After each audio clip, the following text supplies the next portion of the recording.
صباح الخير مرة أخرى أحبتنا المشاهدين من فقرة المطبخ إلى تكملة فقرات صباح الحرية المعدة لهذا اليوم.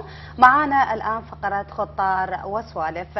اليوم راح نسولف سوالف حلوة تخص الغناء وأيضا الأبيات الشعرية المختلفة من ضيوفنا الأكارم اللي منورينا في استوديو برنامج صباح الحرية.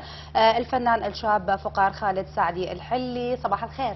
صباح النور. صباح الخير عليك. صباح النور. صباح النور. ايضا ويانا الشاعر المبدع علي رشم، نورت. صباح الخير. اهلا نورك. هذا صباح الخير عليكم. بداية أنا بدي هوي فقار أقول لك مرة ثانية صباح الخير. صباح النور حبيبي علي. فقار أعرف من عندك ما هو لونك وبماذا اختلفت عن الوالد الله يرحمه وعن. والله الصراحة أنا مختلف عن الوالد. يعني مشيت على نفس اللون على نفس اللون لأن وعيت على هاي الدنيا لقيت أني بهذا اللون. نعم. ولقيت صوت فقار بهذا اللون، بهذا لون الفرات الأوسط اللي زين. شلون لقيت استقبال بأنه بعض الناس تعرف بأنه من عشاق الأستاذ الفنان الكبير سعد الحلي وأيضا الفنان الله يرحمه الأستاذ خالد، يعني من عشاق اللذل. شلون شفت الناس بأنه استقبلوا بأنه خصوصا بأنه الصوت مشابه جدا؟ يعني يمكن سمعت لك مقطع في هذا ما قدرت أفرق يعني بين طبقة الصوت. والله يعني أنا خفت من هذا الموضوع أنه الناس ما تفرق وتقول أنه هذا صوت خالد مو صوت فقار. نعم. فالحمد لله والشكر شفت الناس فرحانة، لأن تعرف احنا حاليا بوضع متردي للأغنية العراقية. نعم. أكثر الآراء اللي جمعتها أنه الناس فرحانة بوجودي بالساحة الفنية ومتأملة بي خير على أنه أعيد أمجاد أو أعيد لون الغناء العراقي الأصيل. نعم. فالحمد لله والشكر، هذا توفيق من الله. الحمد لله والشكر. الحمد لله. لك دوام الموفقية والنجاح. شكرا جزيلا. راح نرجع لحضرتك بعد ما نسأل شاعرنا المبدع وراح تسمعنا شيء معين بصوتك. علي رشم، أنت من الشعراء الشباب اللي عندهم عمق نوعا ما كبير في الصورة الشعرية، ما هو الغرض من هذا؟ الغرض من هذا هو ترك بصمة بالقصيدة. هو القصيدة إذا ما تكون مختلفة عن القصائد اللي موجودة ما تترك بصمة، ما تترك مسامع الآخرين فد أثر يعني. والقصيدة تنطلق من حقيقيتها، يعني إذا ما تكون القصيدة حقيقيتها ومنولدة من موقف ومن حالة فما تكون القصيدة خالية من الإحساس وخالية من الصورة ومجردة من كل الأشياء. إن شاء الله بعدين نتطرق إلى مسألة كتاباتك ومتى وأين يكتب علي، لكن راح نسمع شيء من حضرتك فقار ويرافق الغناء أيضا العزف على آلة العود. إن شاء الله أكيد. أريد اليوم نبين بأنه هل يوجد فرق ولو أنا أقول لك من هسه ماكو فرق. إن شاء الله يا رب ماكو فرق.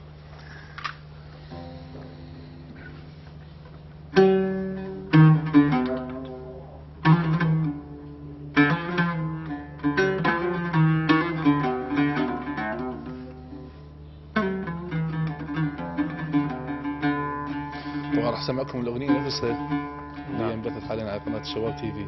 نعم. ان شاء الله تنال اعجاب الناس، تنال اعجابكم.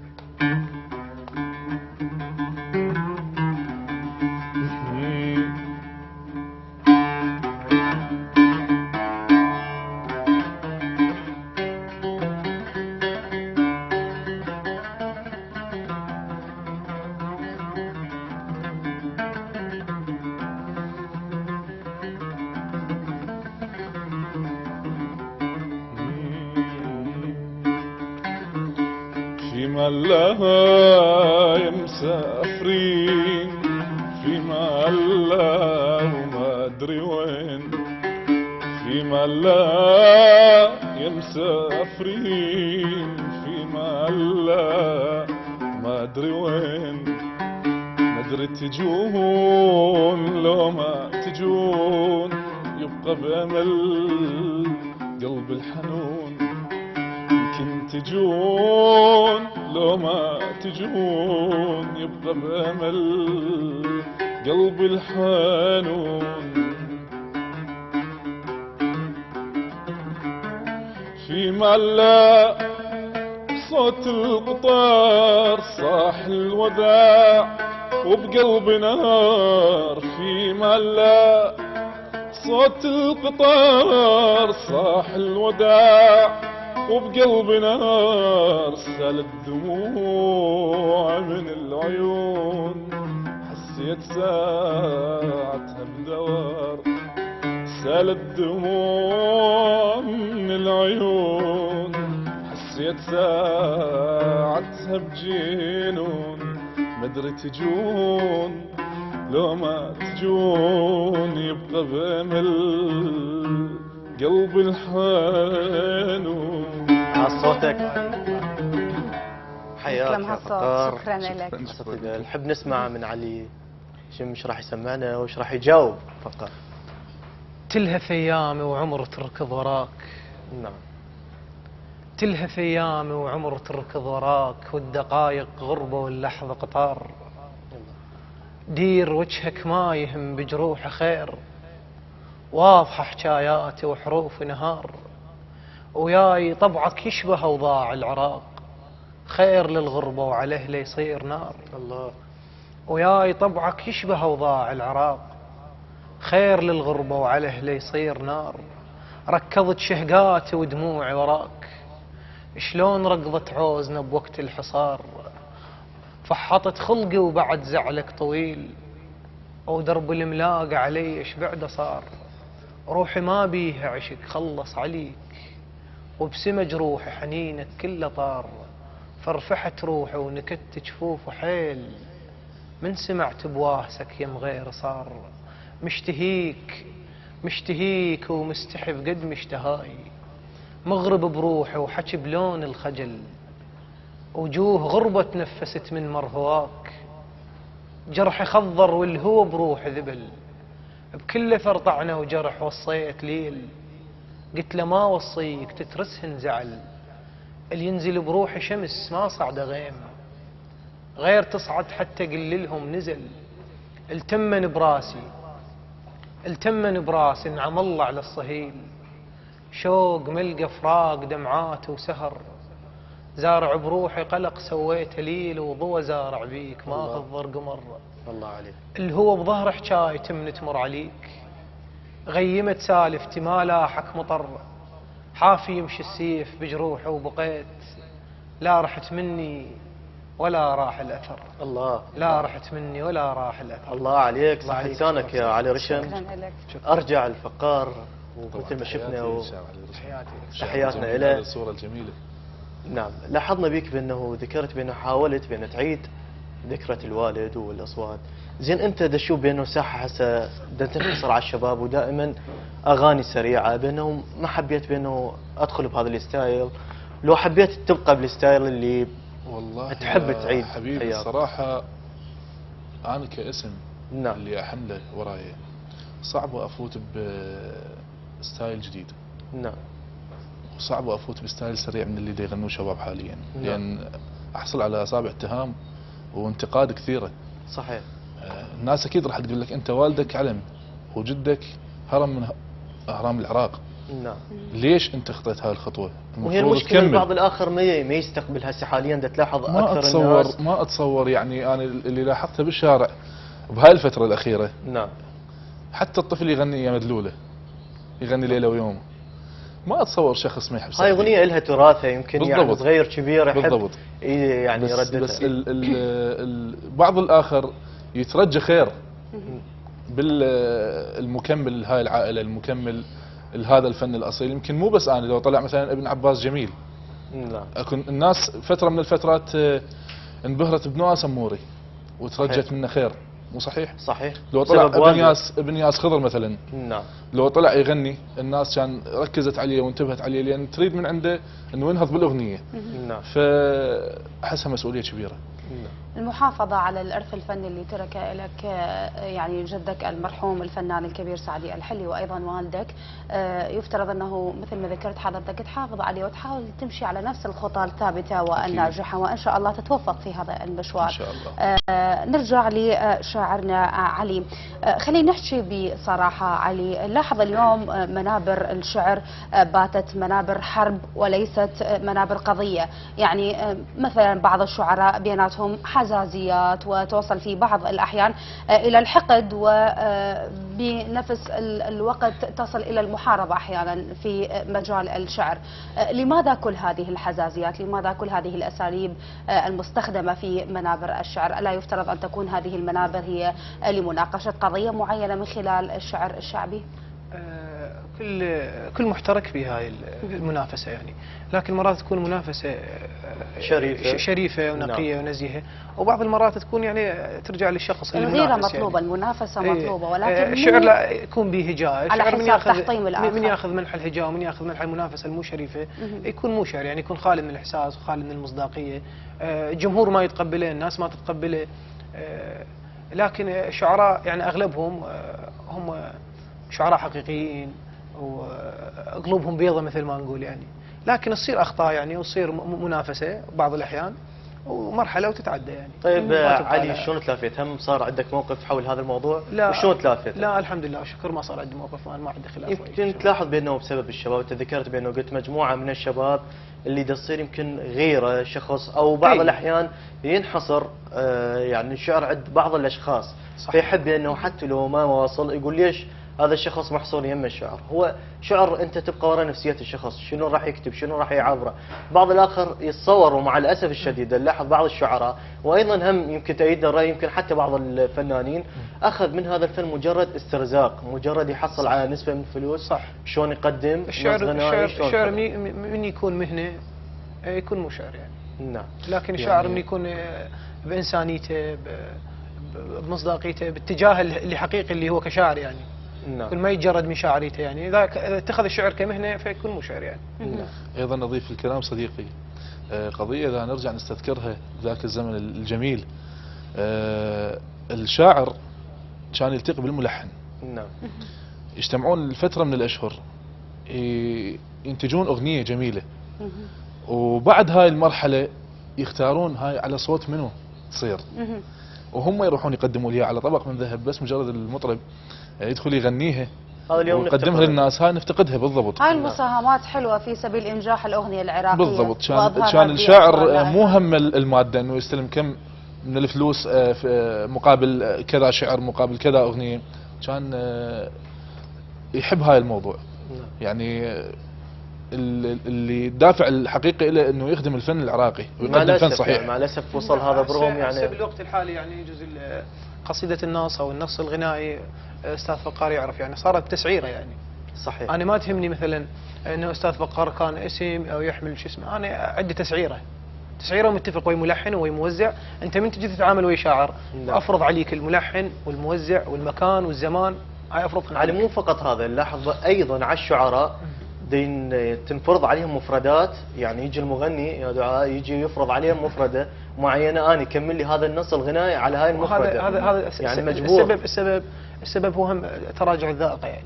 نعم. يعني مو كل الناس تقدر تتقبل الاغاني السبعينيه والاغاني شو اسمه، الاغاني السريعه اللي هسه هي اللي اذت الذائقه، والذائقه اذت الاغنيه بنفس الوقت يعني. اكيد كل شخص له راي، واحنا نحترم اراء حضراتكم واراء الساده المشاهدين.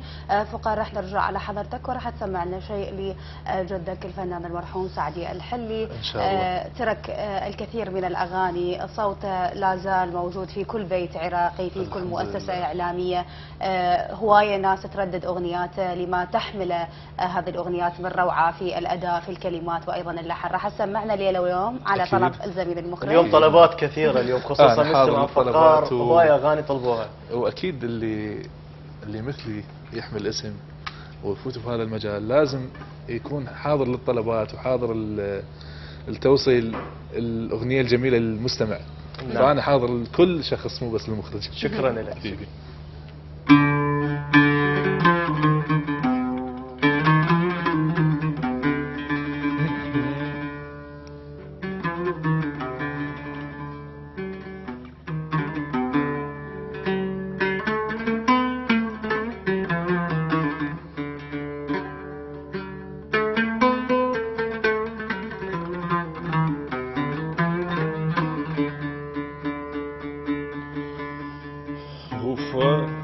رسمك بعيني نصبه لليوم، ضيوف بصحوتي والنوم. غفى رسمك بعيني نصبه لليوم، وضيوفك ضيوف صحوتي والنوم. مثل كثرت العمر بدروبك واقول الدوم، ضيعت العمر بدروبك واقول الدوم. ما ظنيت ما ظنيت ما ظنيت ما ظنيت عشقك عشق ليلة ويوم، ليلة ليلة ليلة ليلة ويوم، ليلة ويوم.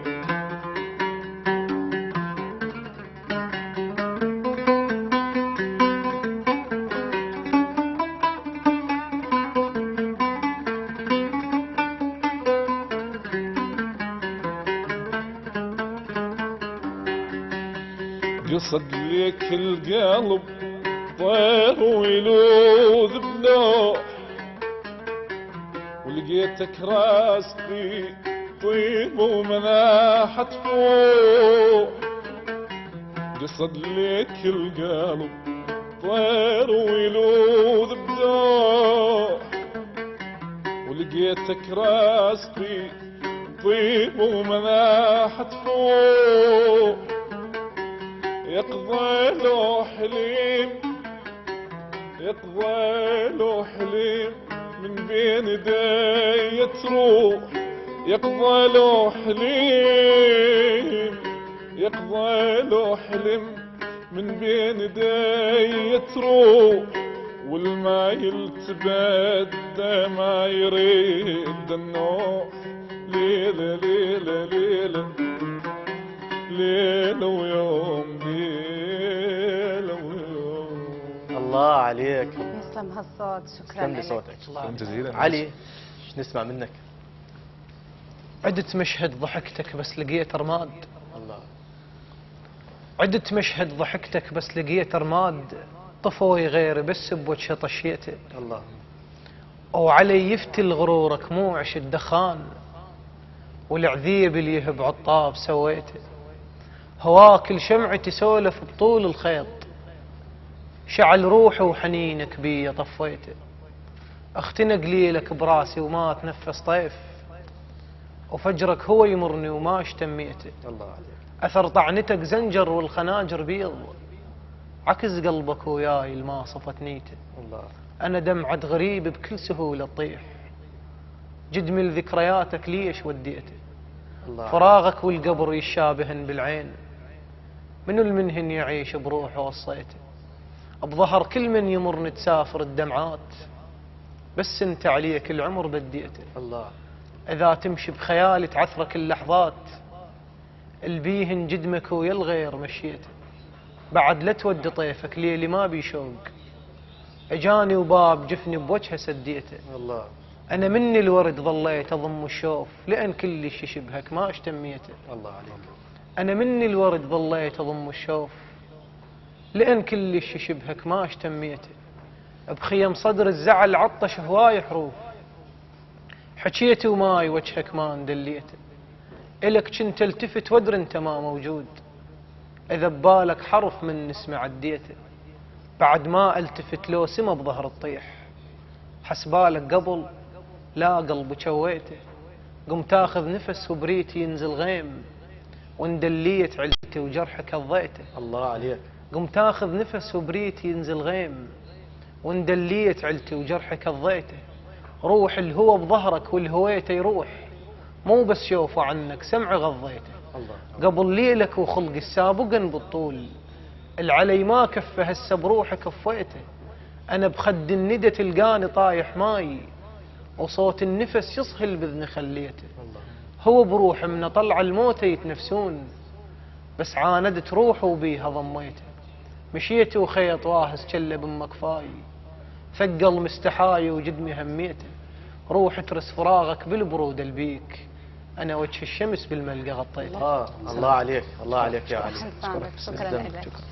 قبل ما تسمعونا ديو مشترك بين حضراتكم أغنية وأبيات شعرية، وأيضا راح يرافقها عزف على آلة العود يا فقار، ليش رجعت صورت أغنية والدك؟ وتقدر تحكي لنا نوعا ما قصة هذه الأغنية وما تحمل من أسرار؟ نعم. أولا الأغنية أكثر الناس شايفين الكليب القديم اللي هو مال والدي الله يرحمه. الفكرة كانت بذاك الكليب انه والدي يجي للمحطة يودع زوجته واولاده ويتأمل انه هم يرجعون، ويظل الليل بالمحطة بعد ما يفقد الامل يرجع. الاطفال الاثنين هذا انا واخويا اللي دخلنا وياه بالكليب. الاغنية في مال لا مسافرين عاشت وياي من ذاك الوقت، من كنت طفل. كبرت وبعد ما توفى الله يرحمه لقيت نفسي وين ما اغني، وين ما اروح، اي جلسة اي لقاء، الناس تطلب من عندي في مال لا مسافرين. ويشوفون القرابة الصوت بيني وبين والدي، هاي عامل مهم. اكيد طبعا. فاولا هي الاغنية وفاء الوالدي عدتها، وعدتها بنفس المكان بالمحطة مال القطار ونظام استذكار. وما تعرفين ايش قد تألمت طبعا بيوم التصوير. الله يسعدك. والحمد لله والشكر عدت على خير. بس اختيار الاغنية وهذه بالاخص لسبب، بعد ما قلنا انه هي وفاء الوالدي الله يرحمه. الله يرحمه. اني هسه ظهرت بفترة متأخرة بشكل. اكو موجة كبيرة من الشباب اللي يغنون حاليا. فمن الصعوبة انه ابرز بين هاي الموجة. اذا سويت شيء خاص الي، صح اكو خامة، صح اكو صوت، بس مو بسهولة. يعني يحتاج لي مثلا تقريبا 3-4 كليبات يلا. بس انت خوش يعني دخول كان كله جميل وتوقيت جميل. بالضبط. نعم. فاستغليت الفترة اللي ما نسمع بها اغنية حلوة، استغليت انه اسم والدي وتقارب صوتي له وحبي لهاي الاغنية، انجمعت كل الميزات وكل الدوافع لإعادة تصوير هاي الاغنية، والحمد لله والشكر. الحمد لله والشكر. نتمنى التوفيق دائما يعني، أشكرك. خصوصا بانه حتى تقدر تاخذ اللون اللي انت تريده او الكليب اللي انت تتصوره يكون ايضا قريب يعني على اللي انت خطيت فيه. نعم. حابين نريد نسمع منك تويتو انت وعلي الشرع، واتمنى يا ربي بان تكون نسوي موال. عبودية. اي بالضبط. بالضبط. راح نسوي موال وشاركني فيه صديقي علي بشعر جميل من عنده. طبعا انا معجب باشعاره بشكل، لان حسيت بها صوره. ده لاحظ هو دائما احنا مثل ما ذكرنا بانه دائما قريب من الصوره. بالضبط. نعم. نسمع. اقرا ابيات شعر يعني. ذبلت ايامي وبعد ما بي ليل، ذبلت ايامي وبعد ما بي ليل، خلق ماكو بجفني يتلقى السهر، مر علي بمرورتك وانكتني حيل تطيح من راسي محطات وسفر، حرورتك بيا ولبست الصحراء ثوب، وماكو غيرك ينزل بروح وفر، وين وجهك ورث بصدري هواك، وقمت بالدخان ادور لك اثر.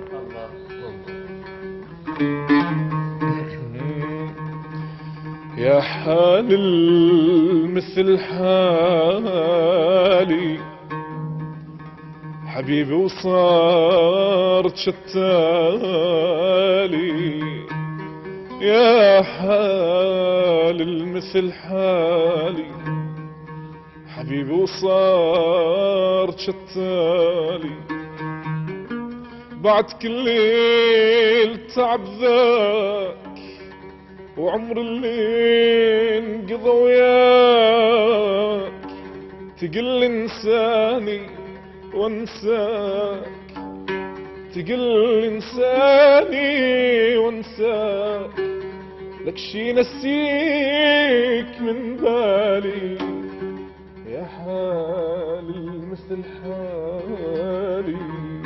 دمعتك باردة يقولون ما تشتاق، وانا خيال الحنيني ثقل بجدمه، والقاهم فراغ منين ما حط شوق، اللي احبهم مو نهار قلوبهم ظلمه، اللي يضم عندي هو ما سولف المخنوق، اللي يجي بوقته دمع بعيوني ما ضمه، واهس لي الجرح شقد سوالف بيه، واهس لي الجرح شقد سوالف بيه، علي كل ذكرى مرت تنحسب لجمه، هو تروح وهوت بس ما هوت هالناس، حكي عيوني سهل بس جيب اللي يفهمه، حكي عيوني سهل بس جيب اللي يفهمه. يا حاصد مثل حصدي جود وينقلب بردي يا حاصد مثل حصدي جوري وينقلب بردي أخاف الناس تعرفني ومن دموعي تكشفني أخاف الناس تعرفني ومن دموعي تكشفني أغطي بروحي حزني أغطي بروحي جرحي هاي أول هيل وتالي يا حال المثل حالي جفيتك ودري تاخذني ورا جفاك جفيتك ودري تاخذني ورا جفاك حسرتي ولوعتك والهم ورا جفاك بخيالي جروحك مبينه ورا جفاك وخناجر قمت احس النفس بيه. الله عليك.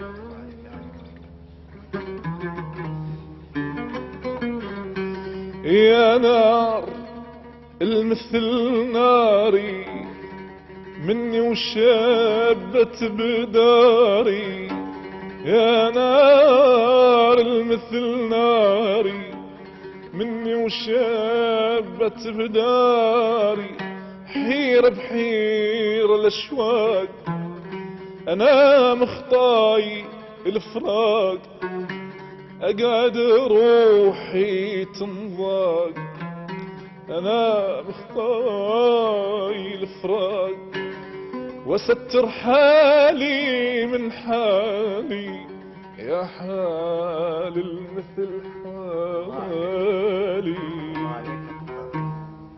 الله عليكم دوتو جدا جميل يسلم صوتكم. احب اسال على رشم موضوع اللي هو دائما لاحظت ذكرنا احنا الساحه الفنيه بانه كثرت واكثرهم الاشياء، بس اليوم حابه اريد اسالك ما هي علاقتك بالشاعر الكبير سمير صبيح؟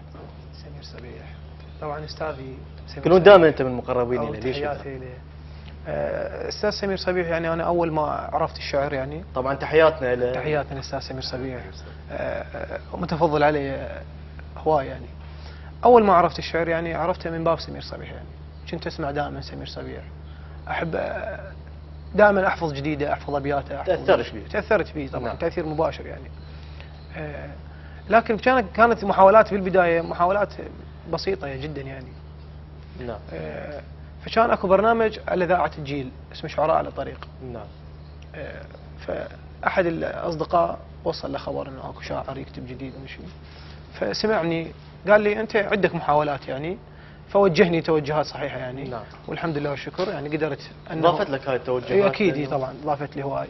نعم. ضافت لي هواي، لكن علاقتي بسمير صبيح يعني كزماله لا اكيد لا يعني هو استاذي يعني. نعم.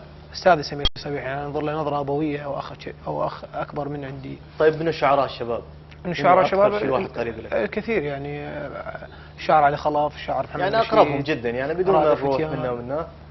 والله هواي هم يعني كلهم دائما الشباب ودائما شو اسمه لازم اكو شخص قريب جدا. الشاعر محمد رشيد يعني قريب من عندي. تحياتنا دائما تحياتنا للشاعر محمد رشيد.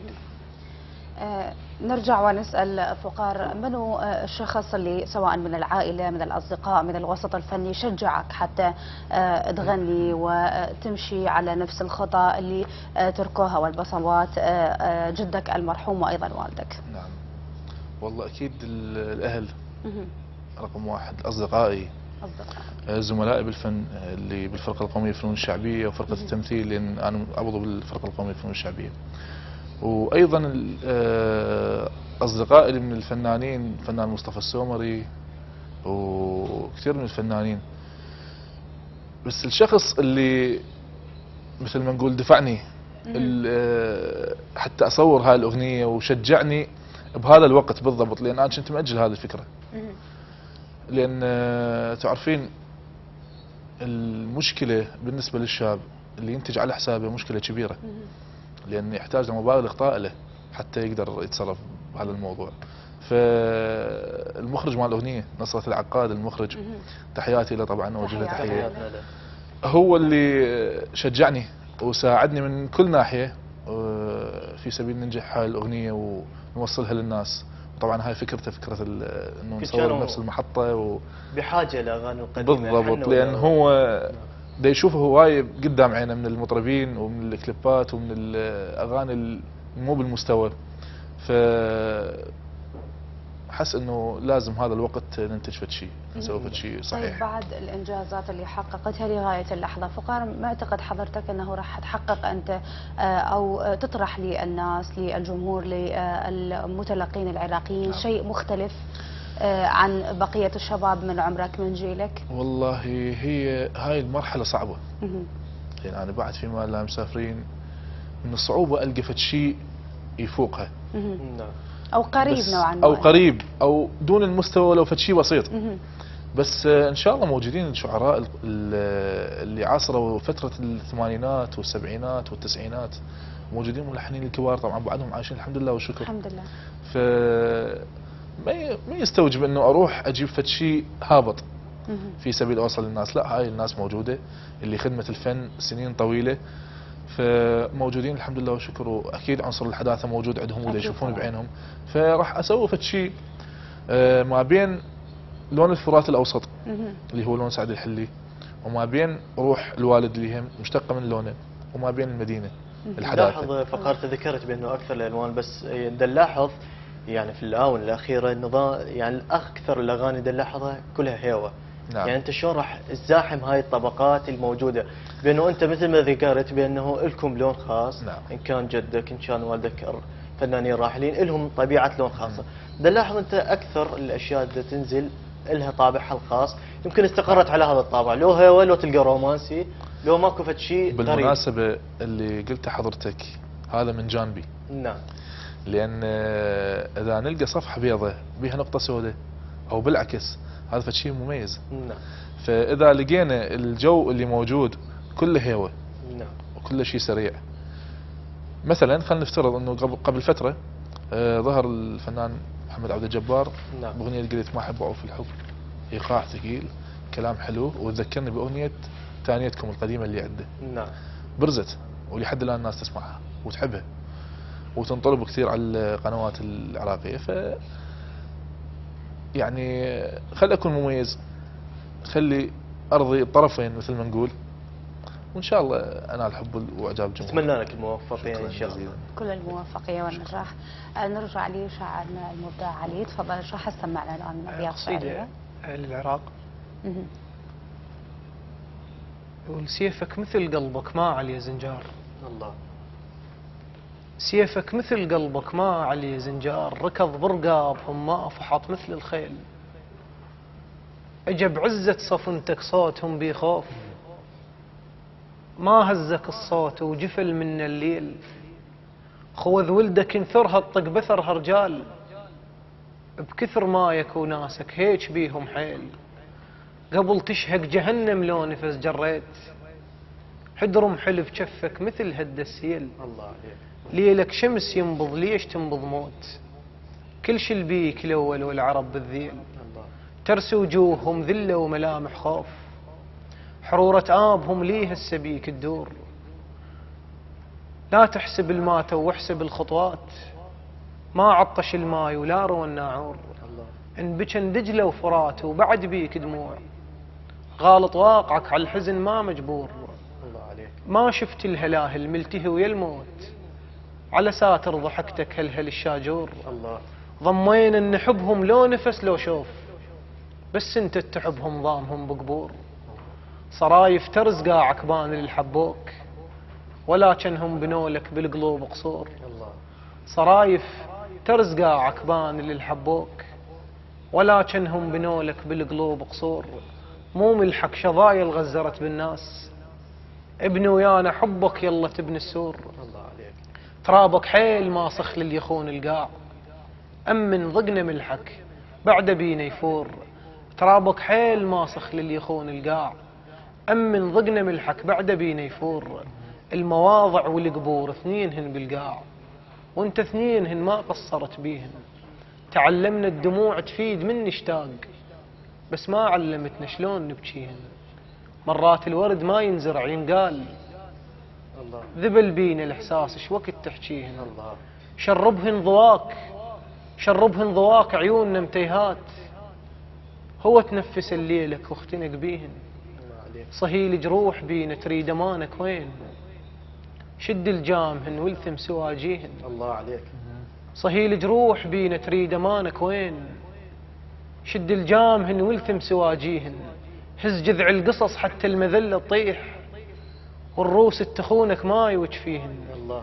بحرورة اصوابك تنشف الطعنات، فك بيبان جرحك بيك دليهن، على خد السواتر سومر الدخان، بيك وينطعن كل ما تشويهن. الله عليك. العلم ليلك، العلم ليلك ودمنا ودفو قلوب الناس، يبس كل شيء وخضارك ما يطق بيهن. الله عليك. يبس كل شيء وخضارك الله ما عليك. يطق بيهن. حسانك يا علي، نتمنى يا رب بأنه قليل هذا نقدمه للوطن، الوطن بعد يحتاج أكثر، ومثل ما تعرف بأنه الشاعر دائما لسان للمواطن، لسان للوطن، يحب ينقل صور، أكثر الصور اللي تحدث إن كانت فرح إن كانت هو حزن. صوت الأرض الشاعر. نعم، نحب هذا الشيء، نتمنى يا رب الموفقية دائما. أنتقل إلى فقار، أحب أسمع منك طلب أخير، رايدين أغنية شو تحب تسمعنا أيضا؟ شو الأغاني اللي حافظها؟ شوية المرحوم نركز. سعد الحلي. طبعا من عشق هاي الأغنية، من عشق مدينة البصرة، نعم. راح أسمعكم المدلولة. هي مدلولة. نعم، تحياتي.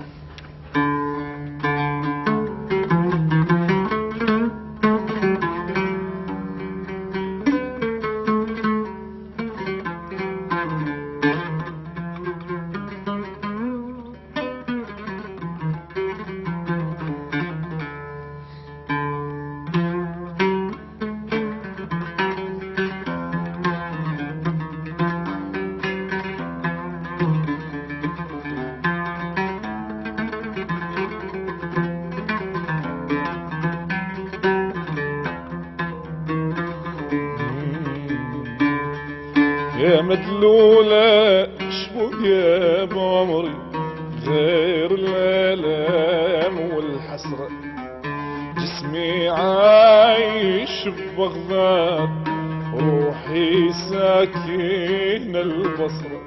يا مدلولة شبقى بعمري غير الآلام والحسرة، جسمي عايش ببغداد روحي ساكن البصرة. يا مدلولة شبقى بعمري.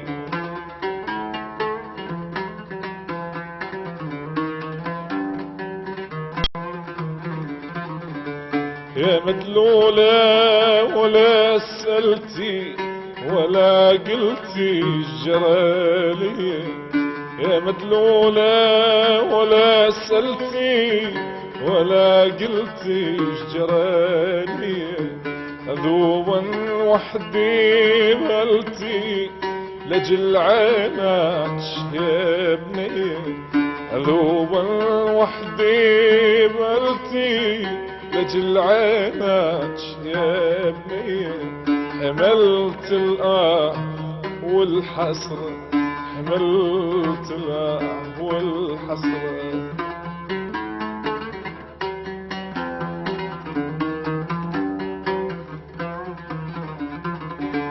خوني بريد طريق بعيد والفرقة غصوب صارت، خوني دريد طريق بعيد والفرقة غصب صارت، شلون الهيد بيش نهيد دنياي وعلي دارت، شلون نهيد بيش نهيد دنياي وعلي دارت، العليل شلون شي صبر، العليل شلون شي صبر، يا مدلولة شبقى بعمري.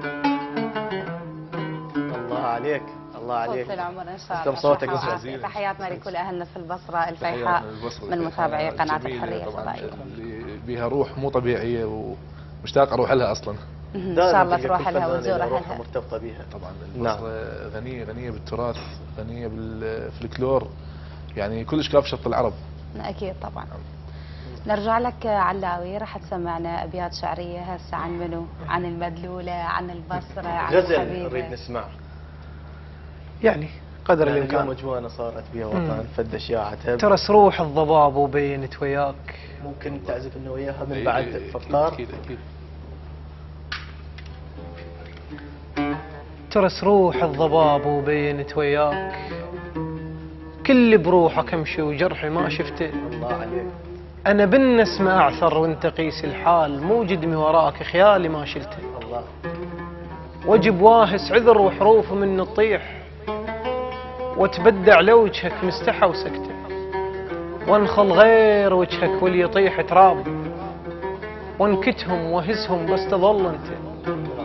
رمح فرقاك جان مسابق ويريح، ما قصرت تسلم بالنفس جبته. الله عليك. بس المحترق يفهم حكي الدخان، ويعرف حرورته ويفهم سبب علته. مثل عاشق بغربة ومرة وقت غروب، يفرفح من يمر طار الهوى يموت. أنا بخصر السنابل كم حلم ضميت، أو طعم شبقة المنجل من رح ضقته. الله عليك. الندى عمره مسافة ومن يطيح يموت، الندى عمره مسافة ومن يطيح يموت. وأنا بعمر الندى وفجرك وصل وقته. إذا فوق الورد لو فوق صخرة يطيح، ما تفرق بعد لو عمر طيحته. أنا مبلل عشق يلي يبست ملقاك، رحت وخيال وجهك عيني حاضنتي. واظفر بالخلق بالكد قصيبة يصير، وضوى جفوفك بصدر القاها ظافرته. واغص بالليل واكسر والمسافة الطول، وجي وتعثر عيوني بكل اثر عفته.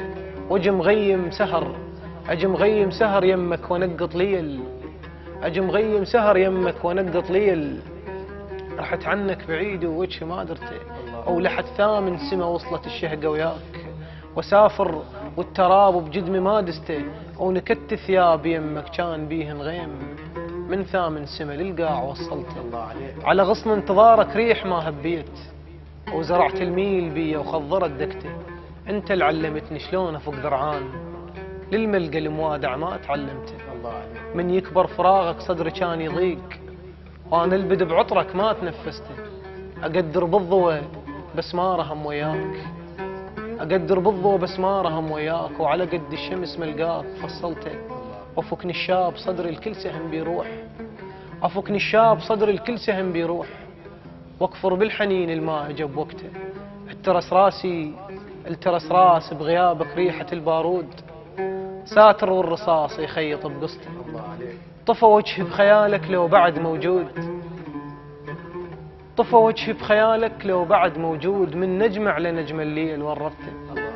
المطر يوقع مغمض والتراب يشوف، ما بللت وجهي وسافر السكته.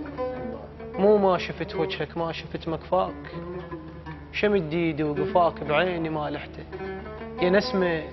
يا نسمة وسافرت يم ناس مخنوقين، الهوى ضيق عليهم وانت كبرته. تعال اشلع الطين اللي بيعرق ملقاك، بيا صحر حنينك مشى قافلته. جبروك وطفيت وواهسك وياي، كفرت بكل شي بعدك والعشق صمته. على برد العطش وتبدى وجهك ماي. على كل حال قلبك روح عاذرته. الله وياك قلبك روح عاذرته. الله عليك يا الله عليك. شكرا شكرا لك. شكرا استاذ فقار على العزف الرائع. راح تبقى لازم آلة العود لأنه راح تسمعنا شيء، ولكن قبل ما تسمعنا حابة أسألك فقار، أنت يعني دندن لمطرب آخر سواء من جيل جدك المرحوم أو والدك، يعني أغنية معينة تحبها دائما تسمعها، دائما تدندنها على آلة العود بين الأهل بين الأصدقاء في الجلسات المختلفة؟ والله تقريبا مطربين السبعينات هذاك مثل ما نقول جيل جميل، زمن جميل. كل المطربين حلوين، كل المطربين يعني يوصلون الاحساسي. زين. وما اقدر اميز شخص عن شخص، بس كل الاغاني حبيتها. زين، اختار اغنيه لمطرب معين. طيب. خلينا نشوف فقار بلون اخر حتى. اوكي، راح اسمعكم تكبر فرحتي بعيني واشوف الدنيا بعيونك كل شيء. شوف.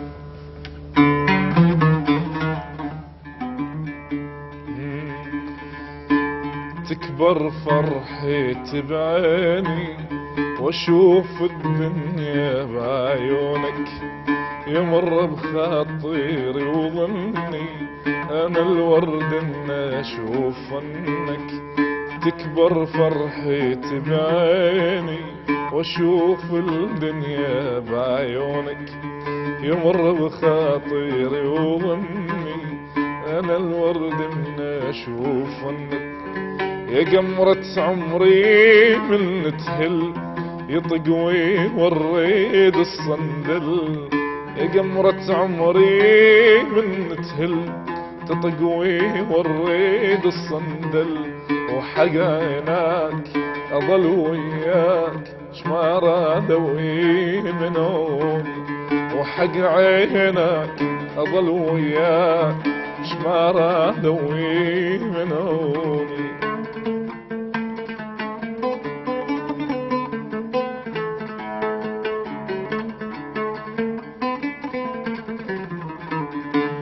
كبر حبي وملا قلبي صار الدنيا كلها انت، شمعة ونورت دربي هواك بكل درب شفته. كبر حبي وملا قلبي صار الدنيا كلها انت، شمعة ونورت دربي هواك بكل درب شفته. يا دولا بالوقت بي يا دنيا وصارت علي، يا دولا بالوقت بي يا دنيا وصارت علي. قمرة عمري من تهل يطقوي والريد الصندل، يا قمرة عمري من تهيل يطقوي والريد الصندل. وحق عيناك اظل وياك شمارة دوي من عوني.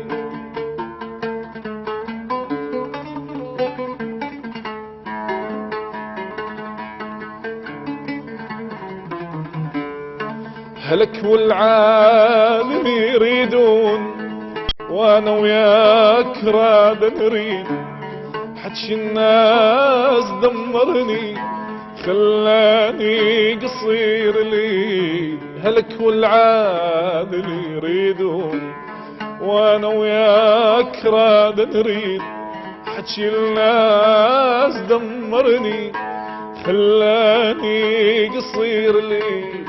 يا روحي ايش كثر وش قد صبرنا وما جزينا الحال، يا روحي ايش كثر وش قد صبرنا وما جزينا الحاد. يا قمرة عمري من تهل يطقوي والريد الصندل، يا قمرة عمري من تهيل يطقوي والريد الصندل. وحق عيناك اظل وياك شمارة ذوي من عوني. أكيد احنا فرحتنا كبيرة اليوم لأنه حضراتكم متواجدين ويانا. بس لاحظت يا دعاء بأنه علي تأثر بالأغنية، يمكن عنده موقف فتشي ظل صافن على فقرات. تكبر فرحتي بعيني. صوته جميل يعني. ما ملاحظك موقف يعني عاطفي بيها؟ إحساسه عالي بالأغنية يعني يأثر بالمباشر يعني. قبل شوية من كنا قاعدين شو اسمه كان يدوزن بالعود ويعزف فظل يصافن يعني. يعني هسه انا اشوف بانه العود بانه هو مو ملحن، يعني يمكن تلحن اغاني لو يمكن ما تلحن، بس عندك امكانيه ما شاء الله الحمد لله على عزف العود يعني كلش متمكنه يعني. الحمد لله الحمد لله والشكر من الله. هذا إذا حلي الأصل، حلي الطبع، يعني حلي من المنطقة نفسها، نفس الصوت، ما شاء الله عليك، صحة وعافية يا ربي. فأنا أقول لك إن شاء الله يعني في المستقبل القريب ترجع لنا هذه الأغاني، أغاني الزمن الجميل بروحيتك الخاصة بصوتك الخاص، ونتمنى لك دوام الموفقية والنجاح في مشوارك الفني. نورتنا اليوم.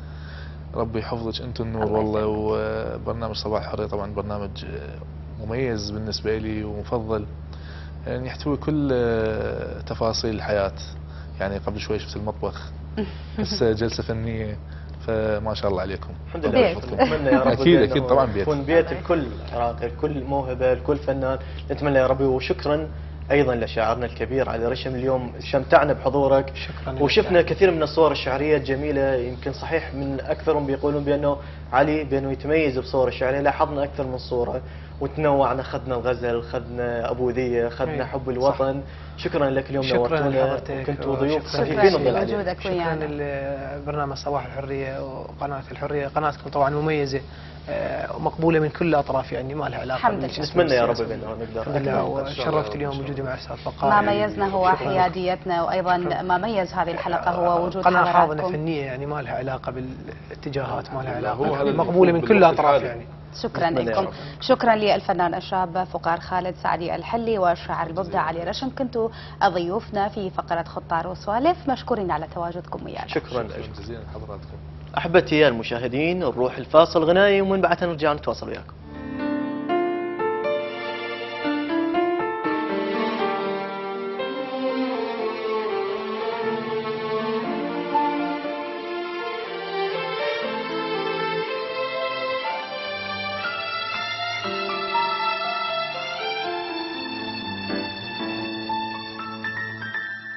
مستحيل البيك انت، ومستحيل القلب نفسه، الحبيب